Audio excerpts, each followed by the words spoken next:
સુરત જિલ્લાના બારડોલી નગરમાં ward number 6 અને 9 માં ગટર લાઇન પાણી રસ્તા પર વહી રહ્યો છે।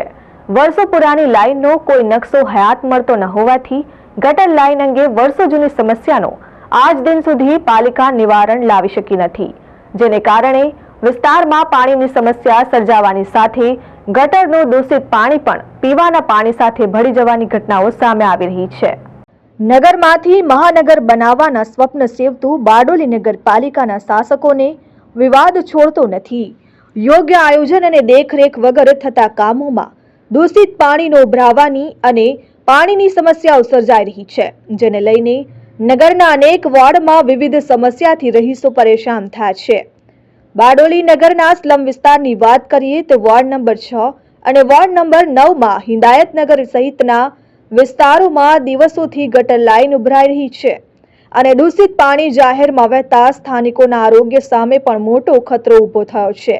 અનેકવાર રજૂઆતો થતા લાઇનનું દૂષિત પાણી કાયમી ધોરણે વહેવાનું બંધ થાય એવું કોઈ નક્કર આયોજન કરી શક્યા નથી અને વારંવાર મારે આ વોર્ડની મુલાકાતે આવતા ઘણીવાર રજૂઆતો કરી છે આ ગટર લાઇન બાબતે, પરંતુ ગટર લાઇન કોઈ નવી બનાવાતી નથી અને આ જૂની જ ગટર લાઇનો છે, જે વર્ષો જૂની નાના પાઇપો છે, જેના લઈને એ ગટર લાઇનો ઉભરાઈને આ જાહેર રોડ ઉપર કાયમ પાણી ભરાઈ રહે છે અને નગરપાલિકાના કર્મચારીઓ તો સહકાર આપે છે, પરંતુ જે કામ ખરેખર કરવાનું છે, આખી નવી લાઇન ગટરની કરવાની છે, એ લાઇનનું કોઈ કામ થતું નથી। ઘણી વખત રજૂઆતો કરી છે અને સત્તા ઉપર બેઠેલા વ્યક્તિઓ જો આ તરફ થોડું ધ્યાન આપે તો નગર સુંદર અને સ્વચ્છ થાય, પરંતુ વોર્ડ નંબર 7, વોર્ડ નંબર 6 અને વોર્ડ નંબર 5ને લગતો આ મેઇન રોડ છે અને આટલો સરસ રોડ જ્યારે આપણે બનાવ્યો છે ત્યારે ગટર લાઇન જેવી વસ્તુ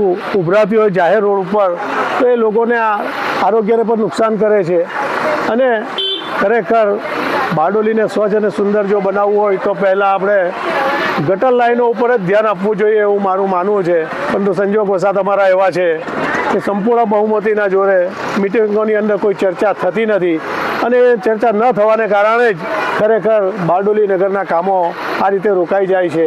બારડોલી નગરના હિદાયતનગર સહિતના અનેક એવા સ્લમ વિસ્તારો છે જ્યાં આ પ્રકારની સમસ્યા હાલ ઉદ્ભવી રહી છે। પાણીની લાઈનો માટે દિવસોથી ખોદકામ પણ કરવામાં આવ્યું છે, પરંતુ સમયસર એ ખાડાઓ પણ પુરાયા નથી અને પાણી રસ્તા ઉપર ઉભરાઈ રહ્યું છે। વિસ્તારમાં અનેકવાર પાણીની સમસ્યાઓનો પણ રહીશો સામનો કરી રહ્યા છે। જાહેર માર્ગો તો ઠીક, પરંતુ આ વિસ્તારમાં આવેલ દુકાનધારકો તેમજ આંગણવાડીઓ પણ કાર્યરત છે। જો કે આ દૂષિત પાણીનો યોગ્ય નિકાલ નહીં થતા આંગણવાડીમાં આવેલ શૌચાલય પણ દૂષિત પાણીથી ઉભરાઈ રહ્યા છે, જેનો ભોગ પણ વિદ્યાર્થીઓ બની રહ્યા છે। વોર્ડ નંબર 6 માંથી અમારે ત્યાં 1 મહિનાથી પાણી નથી આવતું, ખાડા ખોદી કાઢેલા છે, નાના છોકરાઓ ત્યાંથી અવર જવર કરે છે, પડી જાય તેની જવાબદારી કોણ લેશો? તે અમારી પાણી કેટલા દિવસથી આવતું નથી, તે પાણી તમારે અમને આપવાની જરૂર છે। ગટર લાઈન અને ગંદકી હોબો છે એટલે ક્યાં જવું અમારે? બધું પાણી મિક્સ થઈ ગયું છે, ગટરનું ને નળનું પાણી મિક્સ થઈ ગયું છે, પાણી પીને બધા બીમાર થાય છે, એટલે અમને ચોખ્ખું અને સ્વચ્છ પાણી આપો।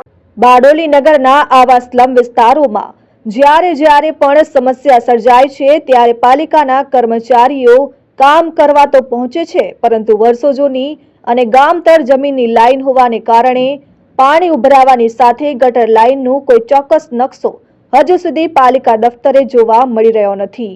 તદુપરાંત આવા સમયે પાલિકાના અધિકારીઓ પણ કર્મચારીઓના ભરોસે કામ છોડીને યોગ્ય દેખરેખ અને આયોજન નહીં કરતા આવા વિસ્તારોમાં સમસ્યા ઠેરની ઠેર રહી છે। ત્યારે આવનાર દિવસોમાં આ વિસ્તારોમાં પાલિકા દ્વારા નક્કર આયોજન કરી રહીશોને સમસ્યાથી છુટકારો આપવામાં આવે એવી પણ માંગ કરાઈ રહી છે।